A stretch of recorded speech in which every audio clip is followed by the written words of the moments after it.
Bismillahirrahmanirrahim. Assalamualaikum warahmatullahi wabarakatuh.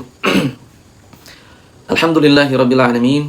Wassalatu wassalamu ala asyrafil anbiya'i wal mursalin Nabiina Muhammadin wa ala alihi wa sahbihi ajma'in. Amma ba'du. Assalamualaikum warahmatullahi wabarakatuh. Alhamdulillah, segala puji hanya milik Allah subhanahu wa ta'ala. Salawat serta salam semoga selalu tercurahkan kepada Nabi kita Nabi Muhammadin sallallahu alaihi wasallam, dan semoga tercurahkan pula kepada segenap keluarganya yang beriman, kepada sahabat-sahabatnya dan para pengikutnya hingga akhir zaman. Semoga Allah subhanahu wa ta'ala menjadikan kita semua sebagai pengikut setianya Rasulullah sallallahu alaihi wasallam. Allahumma amin. Allahumma inna nas'aluka ilman nafi'an wa rizqan tayyiban wa amalan mutaqabbala. Rabbi syrah li sadri wa yassir li amri wahlul 'uqdatam min lisani yafqahu qawli. Amma ba'du, teman-teman yang dirahmati oleh Allah subhanahu wa ta'ala, kaum muslimin, muslimat dimanapun anda berada, semoga Allah subhanahu wa ta'ala senantiasa memberikan hidayahnya kepada kita semua. Allahumma amin. Semoga Allah memberikan kepada kita taufiknya, istiqomahan di atas keimanan kita kepada Allah subhanahu wa ta'ala dan hari akhir, dan semoga Allah subhanahu wa ta'ala memberikan kepada kita ilmu yang bermanfaat. Allahumma amin. Teman-teman, insyaAllah ta'ala kita masih melanjutkan pembahasan bedah kitab kita tentang kitab Ta'limul Muta'allim. Ta'lim mengajarkan, al-muta'allim orang yang belajar. Buku ini ingin mengajarkan kepada kita tentang beginilah cara menuntut ilmu yang sebenarnya, agar semua yang menuntut ilmu dari kaum muslimin muslimat itu bisa mendapatkan manisnya ilmu, buahnya ilmu, dan bisa bahagia dengan ilmu ini di dunia maupun di hari akhir. Kitab ini ditulis oleh Imam Burhanuddin Az-Zarnuji, salah satu ulama besar di mazhab Imam Hanafi. Beliau adalah salah satu ulama yang hidup di abad ke-6 Hijriah dan wafat tahun 593 Hijriah. Asal beliau tinggal di salah satu kawasan Az-Zarnuj di daerah Turki hari ini, di daerah Turki hari ini.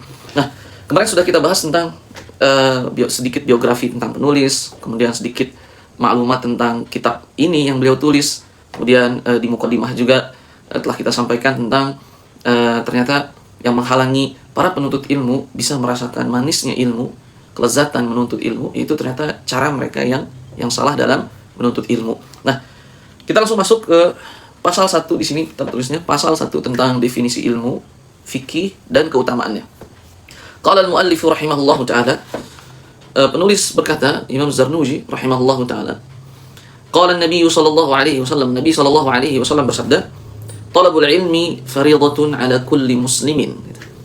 Menuntut ilmu adalah suatu kewajiban bagi setiap muslim. Dalam riwayat lain, wa muslimatin.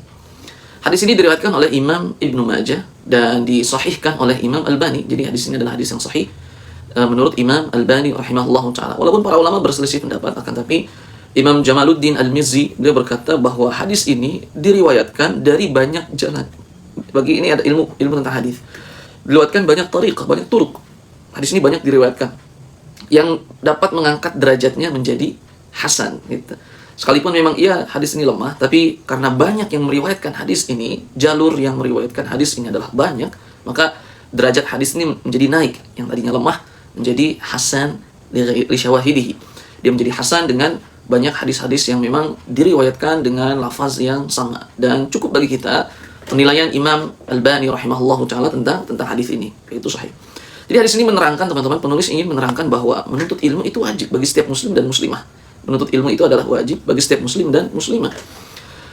Artinya apa? Jika masyarakat muslimin muslimat mereka mendapatkan seluruhnya bahkan menuntut ilmu, kebayang bagaimana jadinya umat Islam ini, para di rumah tangga misalnya, para ayah semua pergi menuntut ilmu, para ibu semua pergi juga menuntut ilmu. Ada waktunya yang mereka sisihkan untuk menuntut ilmu itu, untuk ilmu Allah Subhanahu wa taala dan Rasulnya tentunya, di masjid sekitar rumah mereka.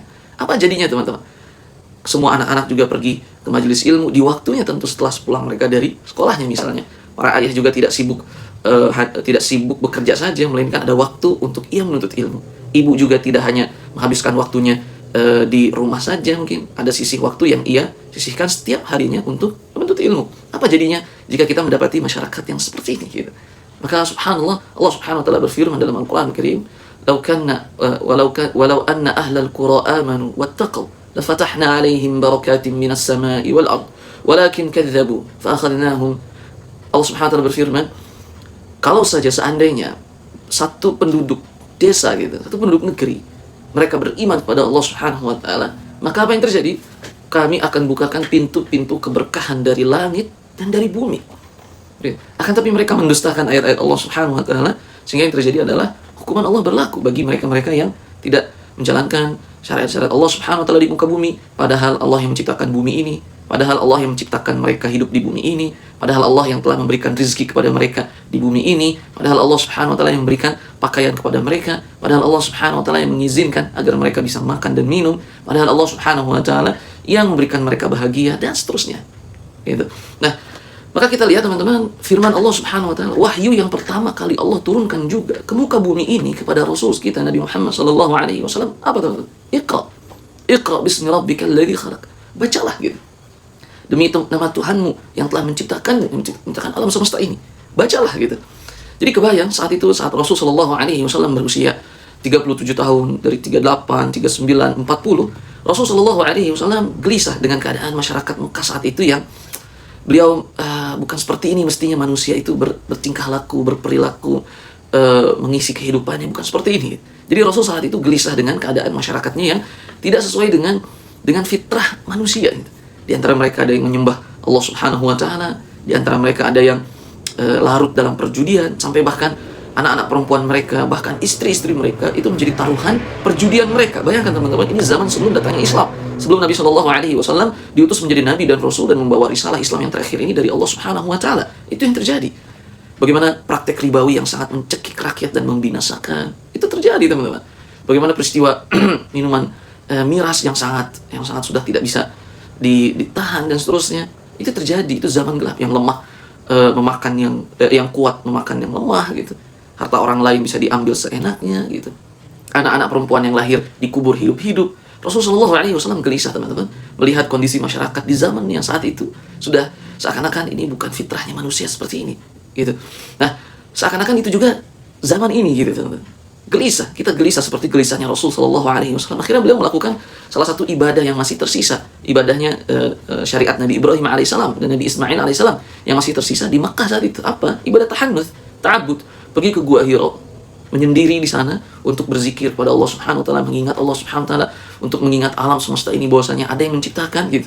Kemudian yang beliau lakukan adalah setiap menjumpai orang yang lewat di Gua Hira saat itu, beliau bersedekah di sana. Jadi itu ibadah tahannuts yang Rasul lakukan, bersedekah di sana, fokus mengingat-ingat tentang Allah Subhanahu wa taala, tentang kebesaran alam semesta ini yang menunjukkan kebesaran Allah Subhanahu wa taala gitu, teman-teman. Nah, itu yang Rasul lakukan selama 3 tahun berturut-turut gelisah gitu. Akhirnya Allah menurunkan solusi dari langit. Subhanallah. Dari sisi Allah Subhanahu wa taala berupa Al-Qur'an Karim ini.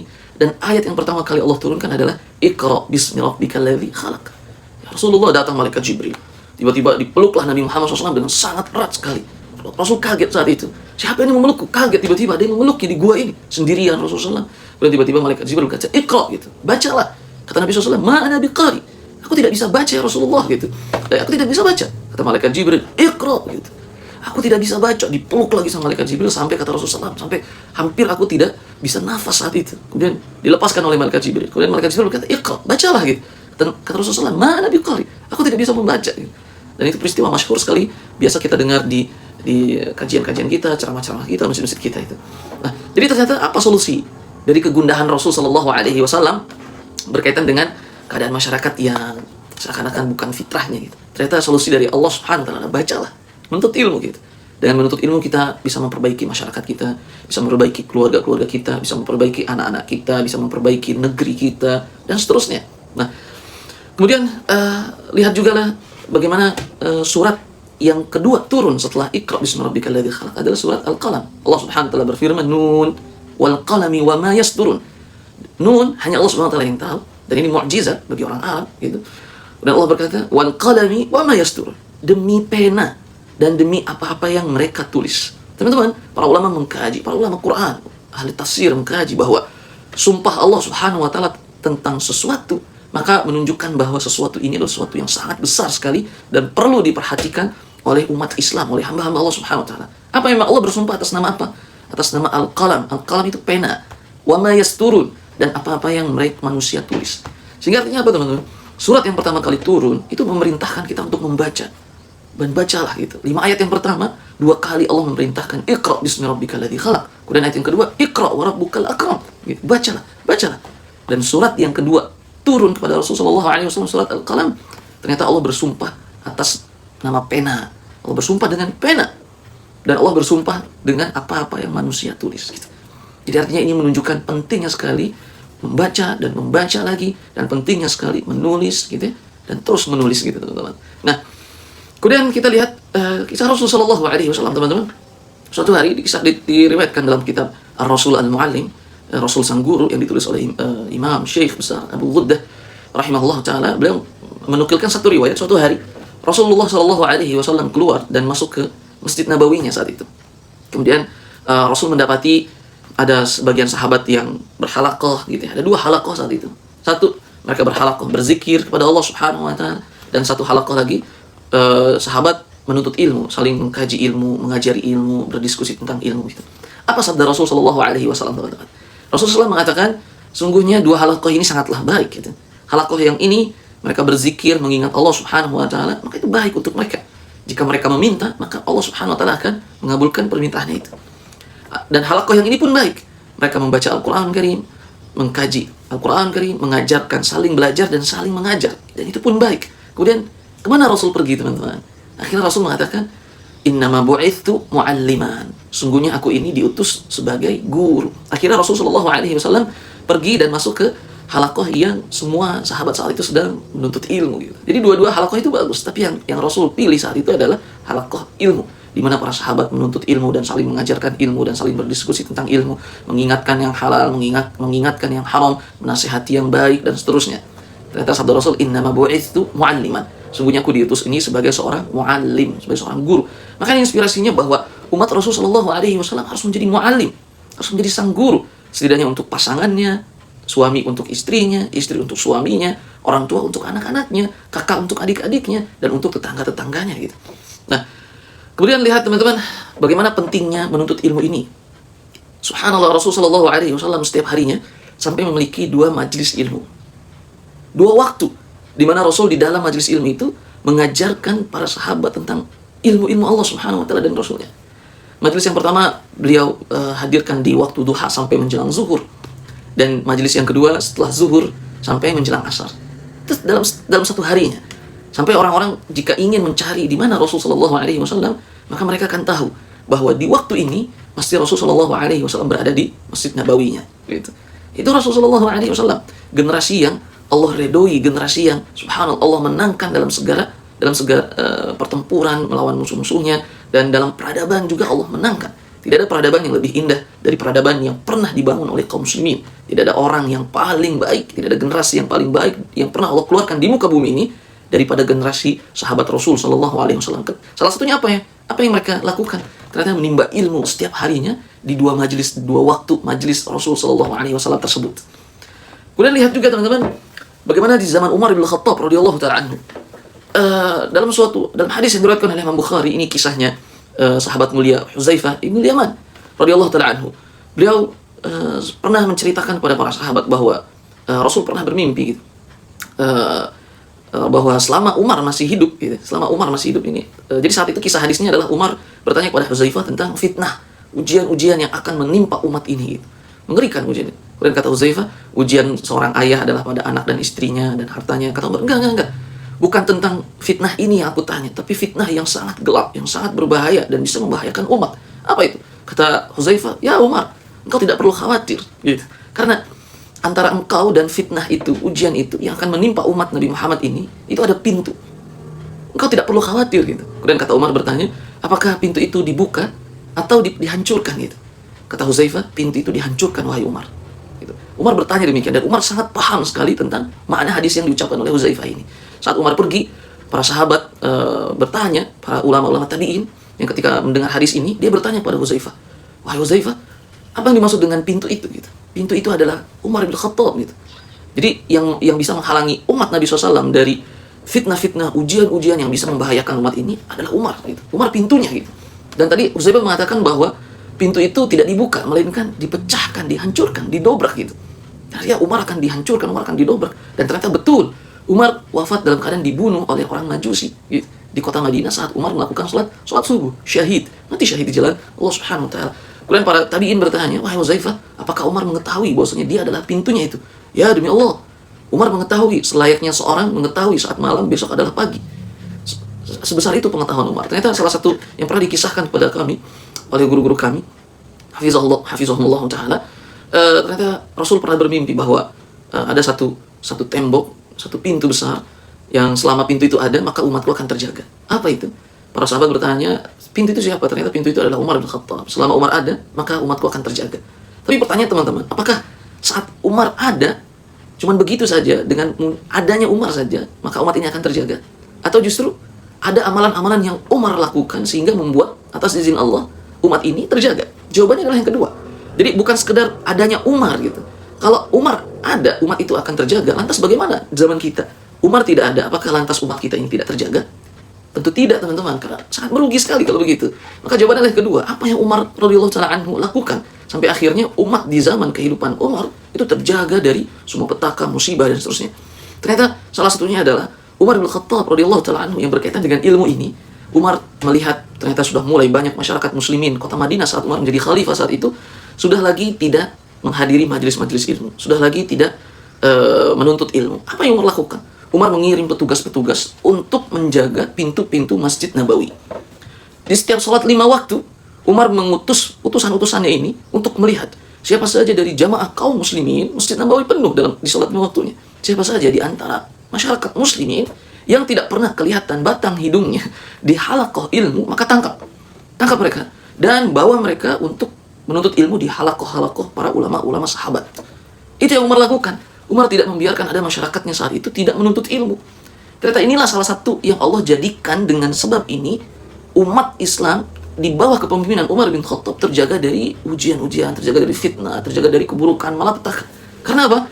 Dipaksa oleh Umar semua yang tidak pernah kelihatan menuntut ilmu untuk menuntut ilmu.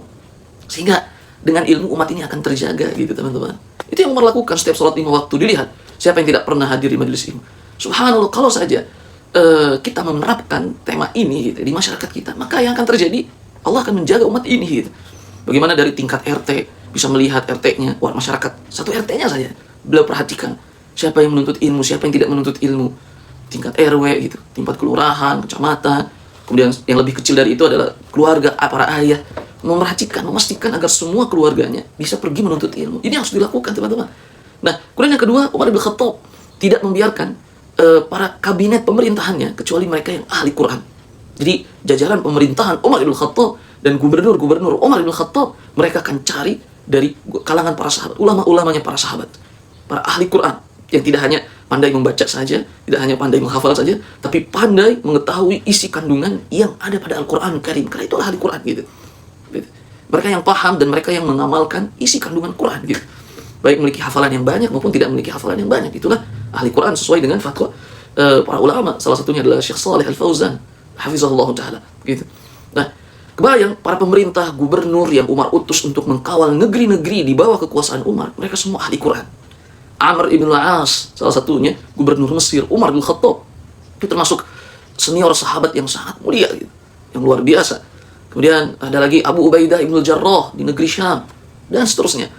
Kemudian salah satunya Abdullah bin Abbas, ahli tafsir yang telah didoakan oleh Rasulullah SAW untuk menjadi salah satu penasehat negaranya Umar bin Khattab radhiyallahu taala. Dan kalau kita ingin lihat lagi di Al-Khalifah Al-Khamisah gitu, Umar bin Abdul Aziz, cicitnya Umar bin Khattab, hanya butuh waktu 2 tahun 5 bulan, semua negeri-negeri Islam di bawah kepemimpinan Umar bin Abdul Aziz, cicitnya Umar bin Khattab, makmur.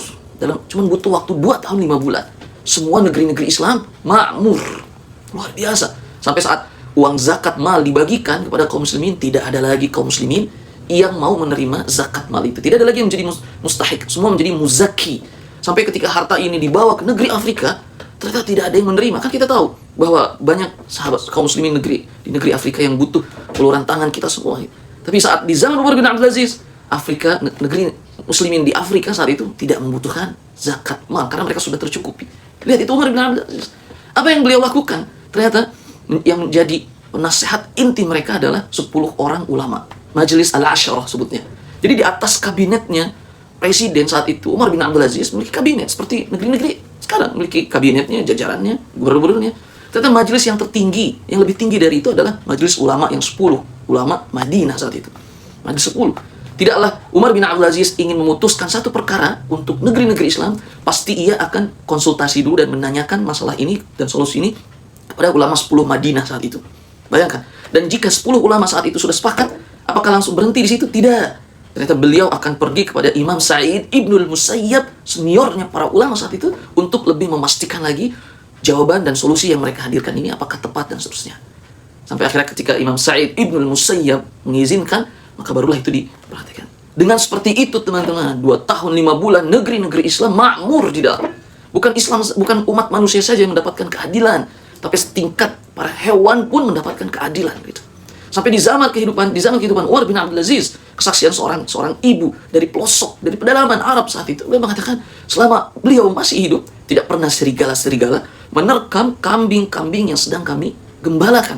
Saking keadilannya dirasakan oleh para hewan juga. Dan bukan muslimin saja yang merasakan keadilannya, tapi umat-umat yang bukan agama Islam pun mendapatkan keadilan yang sangat luar biasa dari Umar bin Abdul Aziz, cicitnya Umar bin Khattab radhiyallahu taala anhu. Maka teman-teman yang dirahmati oleh Allah Subhanahu wa taala, untuk menjaga umat ini dari keburukannya, dari petakanya, dari musibahnya, dari perpecahannya, dari permusuhannya, dari kemiskinannya, dari kefakirannya, dari kebutuhannya, dari kehinaannya, dari kelemahannya, hanya dengan ilmu. Hanya dengan ilmu, insyaallah ta'ala Allah akan mengangkat derajat umat ini. Allah berjanji dalam Al-Quran Al-Karim, yarfa'illahu alladhina amanu minkum walladhina utul ilma darajat. Allah akan mengangkat derajat orang-orang yang diberikan keimanan di antara kalian. Orang beriman yang akan Allah angkat derajatnya, kehidupannya, kedudukannya di muka bumi ini. Dan mereka-mereka yang diberikan ilmu akan Allah angkat derajatnya lebih banyak lagi. Sehingga kita butuh ilmu, iman dan ilmu, agar Allah Subhanahu wa taala angkat derajat kita, perbaiki umat kita menjadi umat yang bisa memimpin dunia ini dengan keadilan Islam. Mungkin itu saja yang bisa kami sampaikan pada kesempatan kali ini. Wallahu taala a'lam wa a'lam bishawab. Besok insyaallah kita akan membahas tentang ilmu apa saja yang wajib dipelajari, dan bagi masyarakat biasa apa yang harus dipelajari dan apa yang tidak perlu dipelajari oleh mereka. Insyaallah taala kita akan membahasnya di pertemuan berikutnya. Mari sama-sama kita cukupkan majelis kita dengan baca doa kafaratul majlis. Subhanakallahumma wa bihamdika asyhadu an la ilaha illa anta astaghfiruka wa atubu ilaik. Wassalamualaikum warahmatullahi wabarakatuh.